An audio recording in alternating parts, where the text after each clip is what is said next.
구미 3세 여아 사건 파기환송심에서 아이 바꿔치기 혐의에 대한 무죄가 인정돼서 친모 석 씨가 오늘 석방됐습니다. 자세한 내용 사건 이슈 코너에서 장윤미 변호사와 이야기 나눠보겠습니다. 안녕하세요. 네, 안녕하세요. 네. 지난해 이 코너에서 한 네. 6월쯤이었죠. 장 변호사님과 이제 다뤘었는데 그렇습니다. 한 반년 지나서 오늘 이 대구지방법원에서 네. 이제 판결이 나온 거죠. 일단 사건 내용을 다시 한번 좀 정리해봐야 될 것 같아요. 그렇습니다. 이 재작년 2월 달에 구미 지역의 한 빌라 다세대 주택에서 한 여자아이가 사망한 채 발견이 됩니다. 그래서 그 경위를 조사해 봤더니 엄마가 아이를 혼자 두고 이사를 갔다 하는 겁니다. 그렇다면 이건 유기치사가 아니라 이 정도로 아이를 방치해두면 사망할 것은 너무나 명약가나하기 때문에 이건 살인이다라고 해서 살인 혐의로 이 엄마가 구속이 되는데요. 한 달 뒤에 굉장히 놀라운 반전이 좀 드러나게 됩니다. 네. 사실 이 구속 수감된 친모라고 알려졌던 여성은 친모가 아니었고요. 실제로 외할머니로 알려졌던 성모 씨가 DNA 검사 결과 엄마로 밝혀진 겁니다. 그러니까 엄마인 줄 알고 키웠던 사람은 언니였고 외할머니가 엄마였던 셈인데 이 부분과 관련해서는 사실상 혐의를 굉장히 좀 부인을 했고요.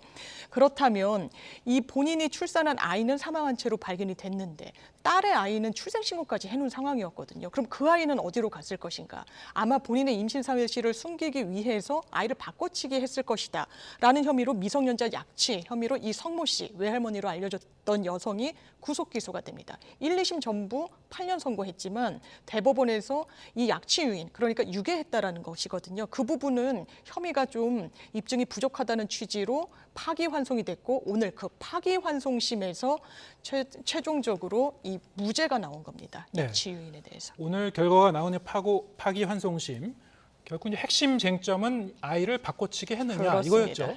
그렇습니다. 그렇다면 아이는 두 아이가 있었던 거는 좀 DNA 검사 등을 통해서 좀 확실합니다. 네. 그렇다면 바꿔치기 한 결과를 뒷받침할 증거가 무엇이냐? 검찰과 경찰에서 수사한 어떤 정황들을 보면요.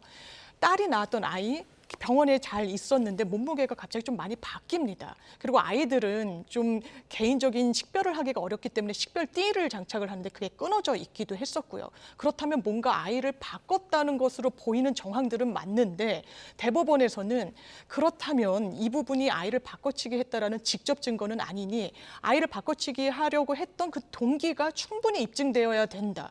그런데 동기가 충분히 입증됐다고 보기는 어렵다는 취지로 아이를 바꿔치기 한 혐의에 대해서는 최소한 무죄를 선고하는 것이 맞다. 다만 이 사망한 채 발견됐던 이 여아의 시신을 좀 숨기려고 했던 혐의에 대해서는 인정을 했지만 이 유인을 해서 약취 유인했다는 그 부분에 대해서는 무죄 취지로 파기환송이 됐었던 그런 사건입니다. 네. 그렇다면 이게 성모 씨가 낳았다는 이 아이가 왜 딸 김모 씨한테 가 있었느냐? 네. 그 경위는 정확히 좀 알 수가 없는 거네요. 여러 가지로 하여튼 좀 그 수수께끼 같은 부분들이 많이 남아 있는 것 같습니다. 그렇습니다. 사실 퍼즐의 편린들이 흩어져 있는데 하나로 모아지지가 않는 그런 느낌입니다. 왜냐하면 5차례나 DNA 검사를 합니다. 이 외할머니로 알려졌던 여성이 친모라는 사실에 대해서는 이론의 여지가 없게 나왔습니다. 이 네. 정확도가 거의 100%에 수렴하니까요. 그렇다면 이 성모 씨의 남편의 DNA와 대조해 봤을 때 친딸이 맞냐? 그렇진 않았습니다.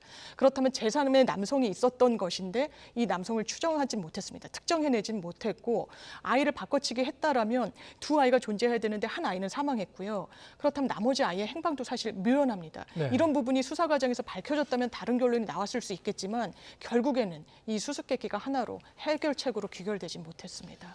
그러면 일종의 이제 미제 사건처럼 되는 건가요? 그 실종된 아이는 어떻게 찾을 수가 없는 겁니까 앞으로? 지금으로서는 사실상 불가능하다고 봐야 되지 않을까 싶습니다. 네. 이게 재작년에 발견이 됐고 그 후로도 굉장히 탐문 범위도 넓혀서 많이 이제 수사를 하기도 했었습니다. 네. 친부가 누구인지부터 아주 저변을 확대해가지고 수사를 했지만 결국에는 좀 성과를 내지는 못했기 때문에 사실 또 다른 아이의 존재를 또 발견해내는 것은 사실상 매우 어려워 보이는 부분이 있습니다. 네. 참 2021년에 전국을 떠들썩하게 했던 이 사건인데 재판 결과는 좀 4번에 걸쳐서 해서 오늘 이제 4번째 결과가 나온 셈인데 그렇습니다. 결국에는 이제 미스테리로 남게 됐습니다. 예, 미스터리로 남게 됐고 사실 대법원에서 이 약취 유인에 대해서는 무죄 취지로 내려보냈기 때문에 다시 한번 재판이 열린 건데 법률적으로는 검찰이 다시 한번 상고할 수는 있습니다. 네. 그렇지만 사실상 무의미한 절차의 반복일 수가 있습니다. 한번 대법원은 또 판결을 내렸으니까요. 네. 알겠습니다. 다른 얘기 또 해보겠습니다. 경찰이 술에 취한 시민을 이제 방치해서 그 시민이 사망하는 일이 이제 잇따라 일어났죠. 그렇습니다. 여러 가지 논란이 일고 있는데 좀 어떤 상황인지 다시 한번 정리해 볼까요? 예, 잇따라서 주치인을 좀 방치해서 사망하게 돼서 논란이 많이 되고 있습니다. 네. 실제로 이 해당 경찰이 입건된 사건도 있었는데요.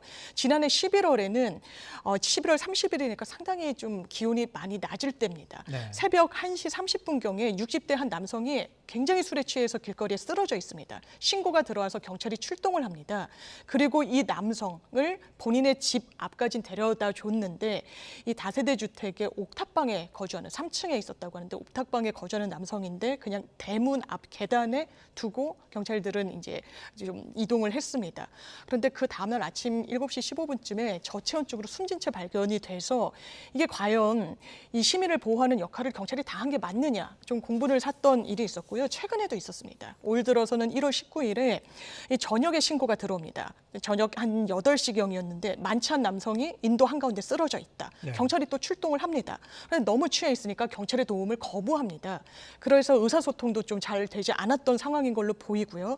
그래서 한 5분 만에 경찰은 본인들의 이 순찰차로 돌아가서 그 상황을 좀 지켜보려고 했던 것 같습니다. 그런데 한 30분경 지나서 이 해당 남성이 아무래도 이 도로 위에 누워 있는 상태로 방치가 되다 보니까 지나가던 승합차에 치여서 사망하게 되는 교통사고로 이렇게 이어졌던 그런 안타까운 일이 발생했습니다. 네.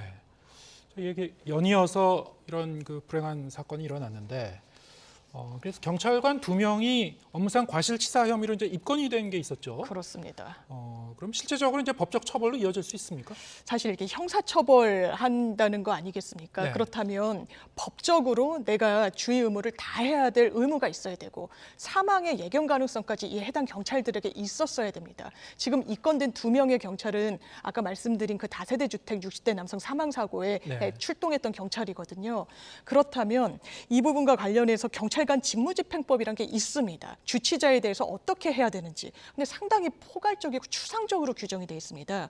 술에 취해서 자신 또는 다른 사람의 생명, 신체에 위해를 끼칠 우려가 있는 사람에 대해서는 보호를 해야 된다라고 돼 있는데 네. 그 우려라는 게 어느 정도의 이 상황까지를 포함하는 것인지 그리고 보호를 한다는 게 그렇다면 경찰서로 데려가라는 것인지 집 앞까지 인계를 해주라는 것인지 상당히 모호합니다. 법적인 어떤 의무의 주체로서는 헷갈리는 부분이 있을 수 있고 그 당시 어떤 기온 같은 것도 정확하게 진단을 해서 사람을 이 앞에 두면 사실 사망할 수도 있겠구나. 네. 이 정도까지 이 경찰들이 알았다. 이 부분을 규명해야 되는데 사실상 형사적으로 처벌까지 이어질지는 조금 물음표가 남는 게 사실인 것 바로 같습니다. 이제 그 부분인데요. 네.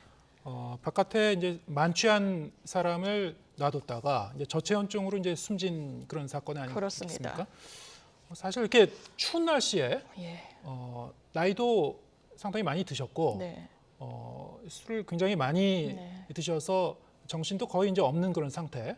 저렇게 놨을 경우는 상당히 좀 위험할 수도 있다라는 네. 걸 상식적으로도 알 수 있는 건데요. 그렇죠. 이럴 경우에는 뭐 미필적 고의라든가 이런 게 좀 인정될 여지는 뭐 전혀 없는 건가요? 예, 그렇게 볼 수 있는 여지도 있습니다. 그 시간대가 새벽 1시 반이었습니다. 집 앞에 뒀다면 사실 다른 사람들이 발견해서 본인의 집을 찾아가게끔 도와주기를 기대하기는 조금 어려웠던 부분이 있고요. 네. 그 상황을 더 한번 꼼꼼히 따져봐야 될 텐데 해당 주치자와 의사소통이 안 돼서 정말 집이 어딘지를 정확하게 알 수가 없었다. 대략적인 지점으로밖에 할 수 없었다라면 좀 면책이 될 수도 있지만 사실 경찰서로 인계를 하거나 굉장히 기온이 낮았다면 이 사망의 예견 가능성이 어느 정도 좀 높다라고 평가할 수 있는 여지도 있습니다. 네. 결국은 윤희근 경찰청장이 이제 공식 사과까지 했죠. 재발 방지 대책을 마련하겠다고는 했습니다만, 자 이런 그 유사한 일들이 과거에도 뭐 지자체에서도 그렇고 경찰에서도 그렇고 여러 가지로 이제 그 고민거리 중에 하나였던 걸로 알고 있습니다. 이 만취한 사람들 어떻게 이렇게 대응할 것인가. 근데 일선 경찰들 사이에서는 현장에서는 업무 지침이 좀 그 모호한 측면이 있다라고 이제 그렇습니다. 주장을 하는 것 같죠. 그렇습니다. 아까 말씀드렸다시피 경찰관 직무집행법 자체가 상당히 좀 애매하게 돼 있는 부분도 있고요. 네. 또 현실적인 문제도 상당히 많습니다.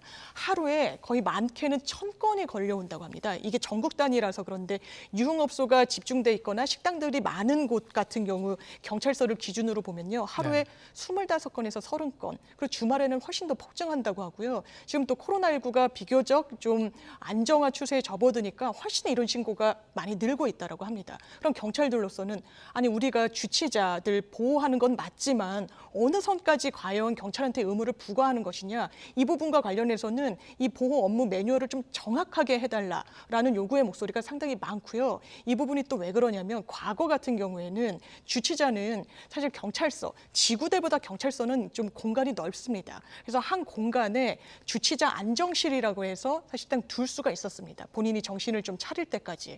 그런데 그 부분이 인권 침해 요소가 있다. 그리고 사실상 가두는 것과 진배가 없다라는 문제 제기가 있어 왔기 때문에 좀 다 폐지가 됐습니다. 네. 그래서 해당 지구대나 경찰서에서는 주치자를 그렇다면 경찰서에 둘 수 있는 공간 자체도 특별히 마련돼 있지 않고, 그렇다면 우리가 어느 선까지 이 가족들과도 연관이 되지 않는 경우에는 병원으로 또 이송하도록 매뉴얼은 돼 있는데 실무 병원에서는 실제로 다친 사람이 아니면 받아주지 않는다는 겁니다. 네. 그렇기 때문에 현실을 반영한 구체적인 매뉴얼이 이번 일을 계기로 좀 처벌이 능사가 아니기 때문에 좀 반드시 필요해 보입니다. 네.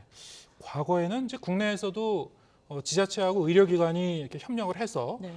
이른바 이제 주치자 응급 의료센터 같은 걸 운영한다라는 얘기도 있었습니다만 그게 뭐 곳곳마다 다 이제 마련되어 있는 건 아닌 모양이에요. 예, 그런 것 같습니다. 해외 사례하고 좀 이렇게 비교해서 살펴보면 어떨까요? 일단 다른 국가 같은 경우는 좀 시스템이 잘 갖춰진 것 같습니다. 왜냐하면 경찰에 일임하지 않습니다. 소방당국의 도움을 받든 아니면 공공의료시설의 도움을 받든 하는 방식으로 풀어내고 있기 때문인데요. 미국 같은 경우에는 경찰과 응급구조팀을 나눠서 이 업무를 담당합니다. 그래서 단순 술에 취한 사람 같은 경우에는 경찰서에 인계를 해서 두도록 하고요. 만취자 같은 경우에는 공공치료시설로 보낼 수 있도록 법이 정비돼 있다고 합니다. 영국 같은 경우에는 소방과 구급대 등 의료기관이 총 동원돼서 범죄 관련 주치자 같은 경우에는 체포구금을 하지만요. 네. 주로 의료기관으로 호송할 수 있는 시스템이 갖춰져 있다고 합니다. 예, 알겠습니다. 오늘 말씀 여기까지 듣겠습니다. 장윤미 변호사와 함께했습니다. 고맙습니다. 네, 감사합니다.